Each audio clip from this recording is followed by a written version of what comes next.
അതിനൊരു ഈ സർക്കാരിനെതിരെ പറയാനൊന്നുമില്ല, എതിരായി പറയാൻ ഒന്നുമില്ല. കാരണം അത്രത്തോളം ജനക്ഷേമ പ്രവർത്തനങ്ങൾ ഈ സർക്കാർ നടത്തിയിട്ടുണ്ട്.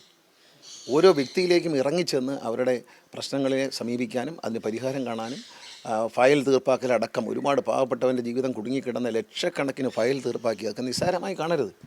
ജീവിതത്തിൽ എന്നേക്കാൾ കുരുക്കിൽ നിന്ന് എത്രയോ ലക്ഷക്കണക്കിന് ആളുകളെ മോചിപ്പിക്കാൻ കഴിഞ്ഞു. ലക്ഷക്കണക്കിന് പേർക്ക് ഭവന പദ്ധതി, ലക്ഷക്കണക്കിന് പേർക്ക് പട്ടയം, ഇതെല്ലാം നൽകിയ ഒരു സർക്കാരിനെതിരെ എന്ത് കുറ്റമാണ് പറയുന്നത്? നിങ്ങൾ ശ്രദ്ധിച്ചോളൂ, മാധ്യമങ്ങളിലൂടെ ശ്രദ്ധിക്കാം എല്ലാവർക്കും. എന്ത് ഇത് ജനദ്രോഹ വിഷയം വല്ലോ ചെയ്തിട്ടുണ്ടോ ഈ സർക്കാരിനെതിരെ ജനദ്രോഹ സർക്കാർ എന്ന് പറയാൻ പറ്റുന്ന എന്തെങ്കിലും കാര്യമുണ്ടോ? പോസിറ്റീവായിട്ടുള്ള കാര്യങ്ങൾ മാത്രമേ ഞങ്ങൾ പറയുന്നുള്ളൂ.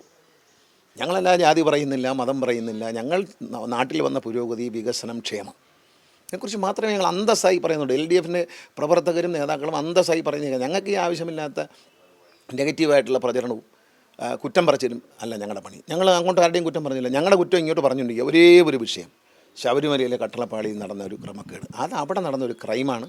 അത് പല ക്ഷേത്രങ്ങളുമായി ബന്ധപ്പെട്ടും പല ദേവാലയങ്ങളുമായി ബന്ധപ്പെട്ട് ഇത്തരം ക്രൈമുകൾ നടക്കാറുണ്ട്. അത് കൃത്യമായി അന്വേഷിക്കുന്ന ഒരു പക്ഷേ ഇന്ത്യയിൽ ആദ്യമായിട്ട് ഇവിടെ ആയിരിക്കും.